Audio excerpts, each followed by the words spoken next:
Olá! A constante busca de equilíbrio entre a liberdade de direitos e suas limitações proporciona necessárias reflexões sobre a complexidade da convivência humana. Das deficiências regionais a problemas globais, um sistema democrático exige o repensar das ações individuais e seu papel com a constante construção de uma sociedade responsável e proativa. Nesta edição do programa Saúde e Consciência, conta com a participação dos pesquisadores professor Dr. Gonçalo Nicolau Cerqueira Sopas de Melo Bandeira, do Instituto de Pesquisa do Cávado e do Ave, da Universidade do Minho, em Portugal, professor Dr. Clóvis Demarque, da Universidade do Vale do Itajaí, a Univale, e o professor Dr. José Miguel Garcia Medina, da Universidade Paranaense. É daqui a pouco, não saia daí.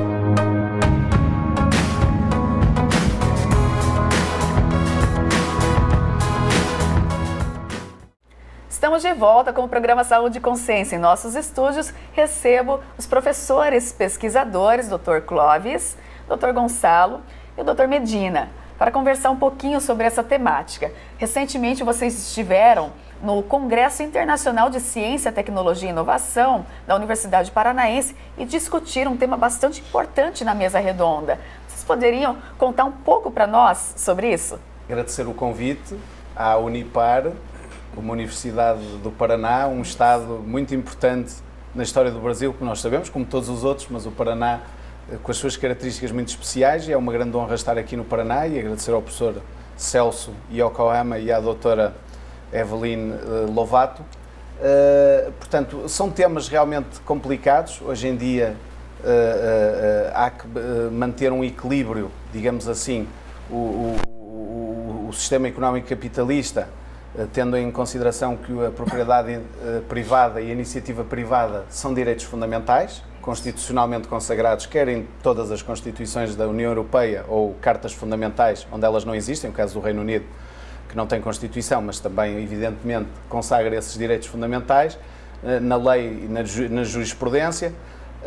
Há que fazer um equilíbrio entre esse sistema capitalista que proporciona a liberdade de circulação de pessoas, serviços e bens, e uma sociedade que também se quer com segurança. Portanto, nas palavras de um grande jurista alemão, Erdhard Denninger, liberdade, mas também segurança, fraternidade, solidariedade e igualdade e diversidade. Portanto, há que haver um equilíbrio entre pesos e contrapesos constitucionais e, portanto, nós queremos a liberdade do tipo de sociedade em que vivemos, mas também temos que ter em consideração que o problema, sobretudo do terrorismo, por exemplo, da lavagem de dinheiro que financia o terrorismo e atividades ilícitas e o crime organizado, também queremos ter segurança. E aí temos que abdicar um pouco da nossa liberdade individual nesse sentido. Agora, temos direito à privacidade, que é um direito fundamental íntima, sem prejuízo de sermos provavelmente mais vigiados do que o que seríamos antes. Há câmaras de filmar em todas as grandes cidades europeias, por exemplo, nas ruas, etc. Até que ponto, qual é o ponto de equilíbrio? Não é fácil, não é fácil. E, portanto, estamos nesse conflito, digamos assim. Queremos a nossa privacidade, mas temos que abdicar um pouco dela para que ela, digamos, também nos proteja social e individualmente. Com certeza. Em termos de privacidade, né, falando em quando a gente vai para essa parte mais tecnológica, como que fica a visão do direito, pensando nessas redes sociais? Porque tem uma coisa tão invasiva, não é verdade? Como que fica a questão dos direitos fundamentais relacionados a isso? A sociedade hoje, na sociedade hoje, tudo é cada vez mais complexo e tudo muda muito rapidamente, né? Então, as noções que a gente tinha de privacidade, de proteção à intimidade, aqui, sobretudo no direito brasileiro, mas tenho a impressão de que isso vale em alguma medida para o direito europeu, né? Quando a Constituição brasileira foi formulada, em 1988, era uma noção diferente da que a gente tinha hoje. Em 88, né? Internet, não, nem existia praticamente internet e ainda mais redes sociais. Né? Então, hoje, de algum modo, a gente modula essa nossa privacidade quando a gente se expõe nas redes sociais. Isso vale para nós, aqui presentes, como vale para o pessoal mais jovem, que gosta muito de redes sociais, e assim também para as pessoas públicas, né? Então hoje a gente vê, por exemplo, o presidente da República, grandes políticos se comunicando nas redes sociais, né? A gente teve uma discussão interessante nos Estados Unidos há pouco tempo, por exemplo, quando o presidente Trump ele bloqueou alguns jornalistas, né, que não poderiam ter acesso à sua conta no Twitter. Então, discute-se, por exemplo, em que medida um político, uma pessoa pública, um prefeito, um governador, um deputado, ele pode, de alguma maneira, limitar o acesso à sua conta. Ou seja, a sua conta pessoal é uma conta pública ou uma conta particular dele, pessoa física, né? Nesse contexto, nós temos realmente uma preocupação grande entre a ideia de liberdade e a ideia de regulação. Vamos dizer, e aí fica a questão de nós termos acesso à questão de publicidade o tempo todo e realmente como é que fica a individualidade de cada um. Um exemplo que eu uso para se entender como é que essa questão de publicidade no Brasil, pega-se o caso do Supremo Tribunal Federal. Né?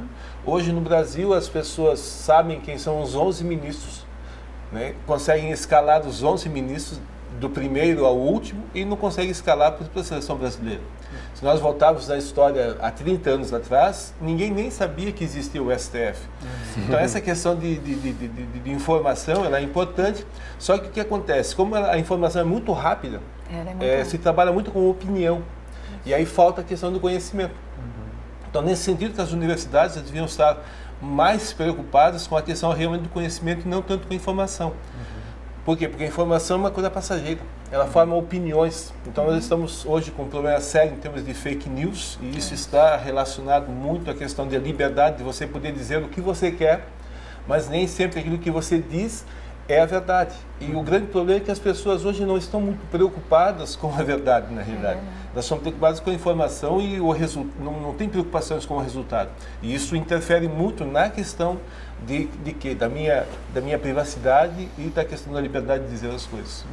Mas quando se pensa assim nesses fake news, nessa complicação, como que o direito estabelece construção talvez de novas normas jurídicas para tentar conter isso? Eu estive há dias atrás em Portugal, por sinal, na Universidade do Minho, discutindo sobre a questão da sustentabilidade tecnológica. Vamos dizer, a tentativa qual é? Como é que o direito consegue chegar antes do que as coisas acontecem? Infelizmente, a sociedade ela evolui muito rápido, né? E o direito só vem tentando aceitar as coisas depois. Só um exemplo, o Código Civil brasileiro, ele começou a ser discutido no Brasil em 1977 e foi aprovado em 2002. Vamos dizer, ele ficou-se 25 anos discutindo uma lei. Então, vamos dizer, essa é uma questão. Vamos dizer, para nós falarmos em fake news, talvez quando nós conseguimos fazer uma legislação sobre fake news, elas nem mais, vamos dizer, já se regulou, a própria comunicação regulou isso. Exato. Né? Esta questão aqui da nova tecnologia, só acrescentar, completamente de acordo com o que os colegas disseram, e a questão das novas tecnologias, lá está, é como se dizia em relação à televisão, o vídeo não matou a estrela de rádio, e depois ambas têm coisas que podem ser positivas e negativas. E a internet e as novas tecnologias o mesmo. Por exemplo, recentemente, um sistema que tinha um algoritmo de identificação facial das pessoas, que em várias cidades está a ser aplicadas e na China até com bastante avanço, começou a detectar todas as pessoas de cor de pele mais escura, de ascendência africana, como se fossem quase todos criminosos. E tiveram que mudar imediatamente o algoritmo. Ou seja, a nova tecnologia de vigilância, supostamente para dar mais segurança, tinha um pressuposto que na prática se tornou racista. E não é a primeira vez que isso acontece. Também a Microsoft inventou uma espécie de um robô que interagia no Facebook, embora fossem empresas diferentes, houve ali um consórcio, e também começou a ditar opiniões racistas e xenófobas, etc. Isso em relação à inteligência artificial, que houve um congresso há pouco tempo lá em Portugal sobre isso. Portanto, muitas vezes, aquilo que nós pensamos e é natural, que só serve para o bem, também pode servir, digamos, para o mal e pode criar equívocos em relação às pessoas até graves. E há outros exemplos, por exemplo, a Internet das Coisas ou a Internet of Things, em que, por exemplo, situações de hackers ou até às vezes de serviços de informação que entram dentro da casa das pessoas através da câmara de filmar, quer do celular, quer da televisão, quer através, por exemplo, de bonecas semi-inteligentes, brinquedos pedófilos, abusadores sexuais de crianças que conseguem entrar à distância. Já aconteceu um caso, reportado pela BBC, em que entrou dentro da casa e começou a dar instruções à criança.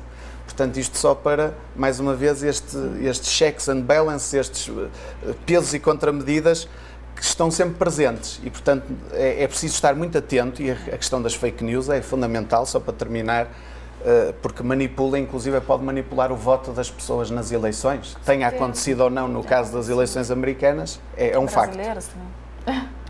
Os professores mencionaram duas coisas importantes, né? Uma delas, a questão da inteligência artificial, que repercute bastante no direito. A gente já tem, entre aspas, juízes robôs atuando, né? Mesmo nos tribunais superiores, na seleção de processos que chegam lá, na comparação de recursos que tratam de determinados temas. Juiz robô, entre aspas, né? A gente está falando da inteligência artificial. Sistema, né? de análise. Aliás, aqui na Universidade Paranaense, a gente tem um dos mestrandos aqui do nosso programa, que é meu orientando, inclusive, está escrevendo sobre isso. Decisão judicial fundada em inteligência artificial. E um outro tema que me parece bastante interessante também, que o professor mencionou, diz respeito a esse atraso, entre aspas, esse delay, esse tempo, né, que a norma jurídica não consegue acompanhar essa mudança social e a complexidade dessas transformações. Isso acaba fazendo com que essas leis, como por exemplo relacionadas a fake news, elas se valham cada vez mais de textos com conteúdo vago, com conteúdo indeterminado. E como consequência, isso acaba aumentando, entre aspas, o poder de interpretação dos juízes, né? Por isso que, em alguma medida, claro que não é só por isso, mas também por isso, é que, como o professor mencionou, a gente hoje sabe o nome de todos os ministros do Supremo Tribunal Federal, como é que eles pensam, o que é que eles fazem, de onde eles vêm, porque eles é que estão revelando o sentido da norma jurídica, né? Não é mais a lei que a gente recorre para saber qual o sentido do direito, como a gente fazia antigamente. Agora a gente quer saber como é que os ministros do Tribunal Superior decidem. Exatamente. E nessa questão é um problema sério, que muitas vezes a opinião pública ela força uma decisão do juiz, por exemplo, do ministro. Isso é problema sério, porque eu sempre penso que no caso do STF, Supremo Tribunal Federal, ele deve fazer o contrapeso da opinião pública. Porque não é porque a opinião pública é favorável a certas coisas que aquelas coisas são fundamentais, são corretas ou não. Em termos constitucionais mesmo, vamos dizer, a função do STF, na realidade, tem uma função contra-majoritária, que se diz. Ele tem que analisar o que realmente aquilo se é juridicamente viável ou não, e não aquilo que a sociedade está pensando que é ou não é. Então, esse é um problema sério. Por exemplo, quando você pega temas gerais, por exemplo, direitos humanos, dignidade humana, direitos fundamentais, participação popular, hoje no Brasil, se você for ver na opinião pública, a opinião pública é contrária a isso.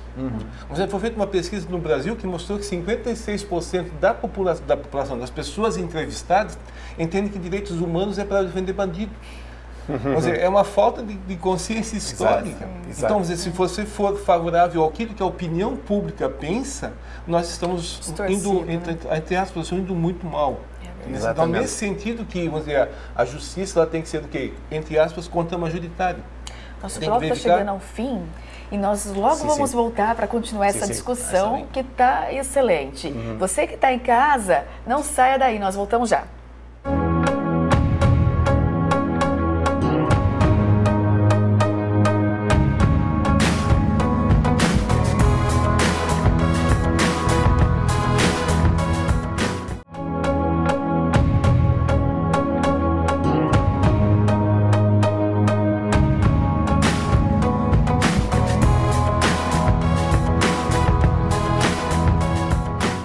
Estamos de volta com o programa Saúde e Consciência. Em nossos estúdios estamos recebendo o Dr. Clóvis, Dr. Gonçalo e Dr. Medina. Estamos conversando sobre toda essa questão, esse contexto dos direitos fundamentais. Se for pensar nessa situação de crise hoje no país, como que ficaria a interpretação dos direitos fundamentais em relação à crise? O meu tema especificamente foi sobre isso e a questão minha é simples. Eu entendo que é uma falácia, isso é uma mentira, né? Dizer, por exemplo, que fazer uma reforma tributária no Brasil, fazer uma reforma previdenciária no Brasil, fazer uma reforma política no Brasil, como se isso, por exemplo, fosse aumentar as questões de emprego. Isso é uma falácia, porque a crise, na realidade, o que a palavra crise significa? Ela significa que você tem condições de ter critérios, de estabelecer elementos para, em cima disso, você decidir. Com base nesses critérios que você tem, você decide. Um exemplo bem simples. Eu acordo de manhã e entro em crise. Qual é a crise? Levanto ou não levanto? Então você estabelece critérios e diz assim, eu tenho esses compromissos durante o dia e eu tenho que levantar. Então você se levanta por quê? Porque você estabeleceu critérios e foi. Então isso você estava em crise. Na situação econômica, por exemplo, do Brasil hoje, nós não temos crise na realidade. Nós estamos passando por um processo de readaptação ou um processo de adaptação a uma nova realidade. Vamos dizer, temos condições nós de decidirmos se vamos usar ou não a internet? Temos condições nós de exigir se nós vamos buscar um trabalho ou não? Então, vamos dizer, a sociedade ela está mudando. Vamos dizer, se nós pegarmos um filósofo, um economista famoso chamado Karl Marx, ele dizia que a sociedade evoluía conforme evoluíam os modos de produção. Isso é a maneira das pessoas produzirem as coisas. Hoje nós analisamos que a sociedade, na realidade, ela evolui conforme evolui a tecnologia. Então nós temos que ficar entre aspas, adaptando aquilo que a tecnologia vem apresentar para nós. Então pessoas falam em quarta a revolução industrial, quinta revolução, então nós temos que nos adaptar a isso. O grande problema qual que é? É que nós estamos conectados. Só que nós entramos em termos de Brasil, de mundo no caso, o próprio professor Wilson, quando fez a abertura do evento, ele comentou mais da metade da população mundial não tem acesso à internet. Eu fiquei assustada com o mas dado 53%. Então, vamos dizer, nós estamos conectados, mas a população não está. Vamos dizer, a tecnologia veio e ela não conseguiu resolver as necessidades que a população tem. Esse é um problema. Claro, porque também há uma ignorância ligada precisamente à aprendizagem das novas tecnologias. Em relação ao caso português, sendo eu português, aquilo que eu posso dizer, algo que preocupa muito a população portuguesa, e aqui mutatis mutandis tirarão as ilações que entenderem, é que somos um país com um índice de corrupção elevado, infelizmente, e todos nós tentamos prevenir e colmatar essas falhas. E nós temos assistido a algumas notícias recentes, por exemplo, não sei se os brasileiros têm noção, Portugal faz parte da União Europeia, que é o maior bloco económico do mundo, com 507 milhões de habitantes, produz mais que a China, produz mais que os Estados Unidos no seu conjunto, e mesmo com o Brexit, com a saída do Reino Unido, será ainda o maior bloco económico do mundo.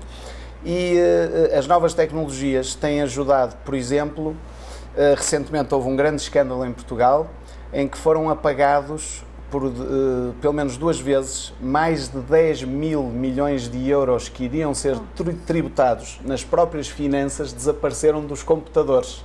Portanto, se estivesse em papel, a informação não se tinha perdido. É muito curioso. Mas como estava apenas em termos virtuais, desapareceu, porque era muita informação e não foi tributada.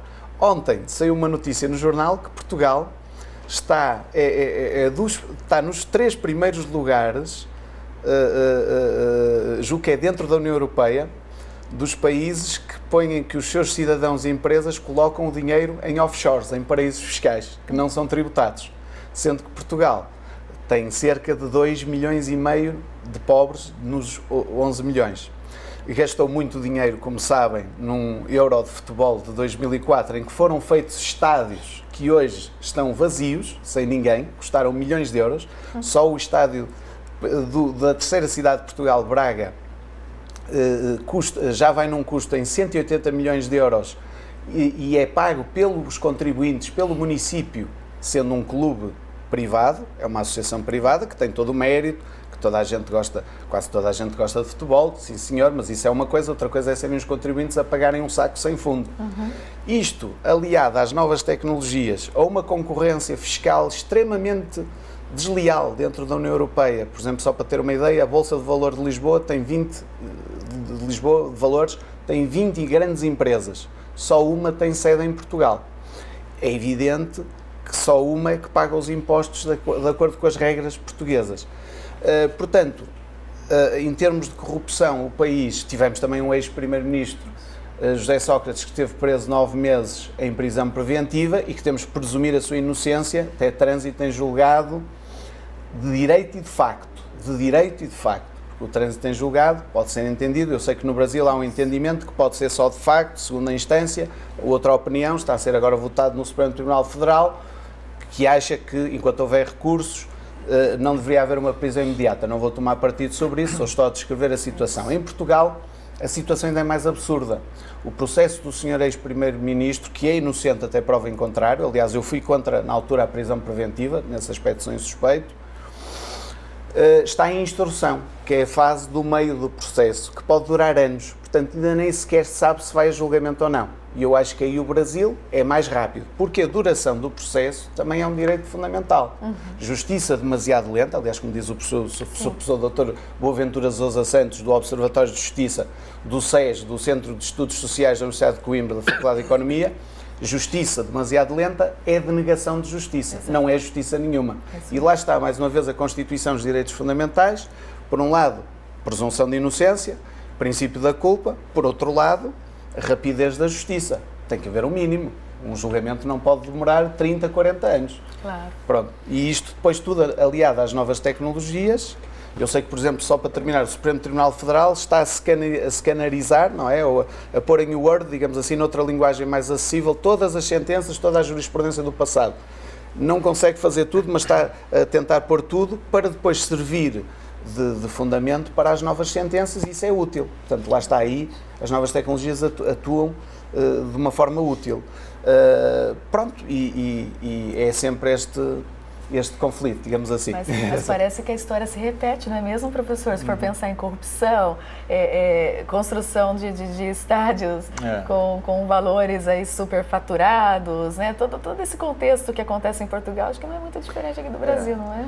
Na verdade, pelo que o professor comenta sobre a realidade portuguesa, aparentemente a gente vive algo parecido aqui no Brasil. A gente tem notícia de corrupção, de processos aí relacionados a atos praticados por políticos, atos de corrupção, também assim como Portugal. Também temos. E temos também problemas, como o professor também mencionou, né, sobre a definição do sentido do que é alguém culpado a fim de ser preso. Né? É um tema, a gente está aqui no Congresso hoje, que está sendo realizado, começou a ser realizado ontem, né?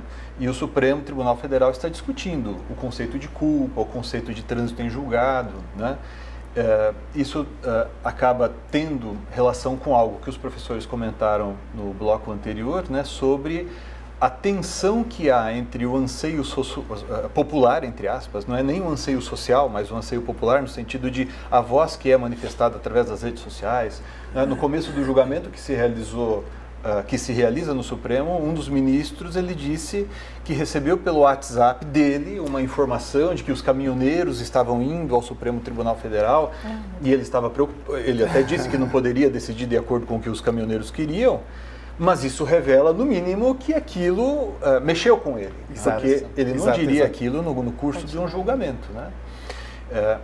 De certo modo, isso tem muito a ver com o que o professor está dizendo aqui, mas o professor Clóvis ele mencionou isso também, quando a gente percebe que a gente vive uma democracia no sentido formal, ou seja, uma democracia como tal prevista na Constituição, prevista em nossos discursos, mas quando a gente vê a realidade no sentido de que tanta gente não tem acesso a esses meios de comunicação de que estamos falando aqui, a gente percebe que tem um caminho muito longo para percorrer, né?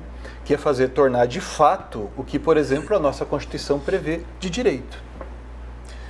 Nesse contexto é interessante, né?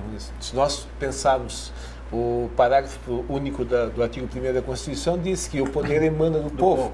Só que o povo não tem consciência do poder que tem. Né? E quando digo assim, não tem consciência do poder que tem, se você pegar as eleições de 2014, nós tivemos 30 milhões de pessoas que se abstiveram de votar no segundo turno. Na eleição de 2018, nós tivemos 30 milhões no primeiro turno e 31 milhões no segundo turno. Então, vamos dizer, as pessoas não têm... Na realidade, as pessoas não têm consciência do poder que têm. E isso é uma questão histórica. Quer dizer, se nós olharmos sempre o poder chamado oligárquico que manda no país, decide. Então nós, muitas vezes com o uso da tecnologia, agora muito mais, nós pensamos que nós estamos decidindo alguma coisa, mas na realidade você é influenciado pela mídia, né? E aí você decide conforme as pessoas pensam que você tem que decidir. Então, na realidade, isso é um problema sério. E isso está relacionado, no meu ponto de vista, a uma questão simples. Qual que é? Educação. E aí pessoas dizem, simples, se você voltar na história, 400 anos antes de Cristo, Sócrates, filósofo, foi morto. E qual foi o motivo? Começou a trabalhar a consciência dos jovens, fazer as pessoas a pensarem. Vamos dizer, até hoje a educação não consegue fazer isso. Nós fazemos o quê? Entre aspas, fazemos uma domesticação das pessoas. Vamos dizer, quando eu era criança, meu pai dizia assim, tem que estudar. Por que tem que estudar? Porque tem que estudar. Né? Hoje você tem que estudar porque você tem que passar no vestibular, ou porque você vai ganhar um carro se você foi aprovado no vestibular, vai ganhar um relógio se você... Nós trocamos, é como se domestica um animalzinho, nós vemos isso com a criança hoje. Então é um problema sério, vamos dizer, a falta de consciência de que realmente o poder ele emana do povo. E esse é o problema sério que nós temos hoje. O professor comentou, Evelyn, chama a atenção para a importância de eventos como esse que estão sendo realizados aqui na Unipar, com professores do Brasil inteiro, né, com professor aqui e do mundo inteiro, né, aqui proferindo palestras e tal. No sentido de que parece que esse espaço público que tem sido ocupado por fake news, notícias criadas e difundidas com muita rapidez, etc., tanto quanto possível, tem que ser ocupadas com atos de pesquisa realizados com seriedade. Isso tem que ser noticiado, né? Sem dúvida. Daí a importância de eventos como esse. O Sr. Professor Dr. Medina e o Sr. Professor Dr. Di Marchi tocaram em dois assuntos fundamentais e começava pelo primeiro, a questão da abstenção, que também é um problema gravíssimo em Portugal. Nas últimas eleições, o voto lá não é obrigatório, não há qualquer sanção. Nos países em que há, julgo que aqui no Brasil há um sistema obrigatório, exato, e mesmo assim há pessoas que não votam. Em Portugal já vai quase nos 50%. É assustador porque esse espaço vai ser preenchido por qualquer outra coisa.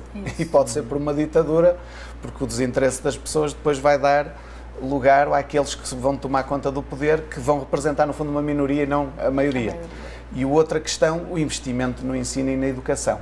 E eu acho que aí, seja o governo da chamada esquerda ou da direita, a aposta na educação é sempre uma boa aposta, porque nas universidades, no ensino superior, porque cria riqueza, patentes, novas invenções em todas as áreas, no direito, etc.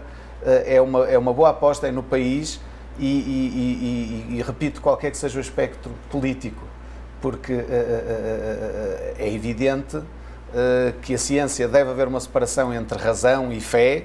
Eu próprio sou crente, sou católico praticante, mas quando estou a investigar faço essa separação até mental. Até na linha dos meus mestres deve haver essa separação, mas depois entra também a ética, porque ciência sem ética para mim não é ciência, e penso que para as pessoas de bom senso não será, e havendo essa separação, não deixando de haver esse investimento, porque às vezes há determinado setor político que pensa, não, o investimento isso será depois contra nós, há uma frase assim batida, digamos, todos os sociólogos são de esquerda. Não é verdade, há sociólogos de esquerda e de direita, do centro, e há outros desalinhados, e portanto será sempre um bom investimento na transparência, na racionalidade, na razão, no desenvolvimento que beneficia todos, sem exceção, ou pelo menos procura beneficiar a maioria possível, o máximo número de pessoas possíveis. Estamos chegando ao término do nosso programa. Eu agradeço imensamente a participação dos professores por fazer a reflexão desse importante assunto, né? E esclarecer um pouquinho mais a população sobre direitos fundamentais, sobre a questão dos fake news, da crise, enfim, eu adorei a discussão. Muito obrigada. Muito obrigado. Você que está em casa, eu agradeço a sua audiência e eu espero você na próxima semana.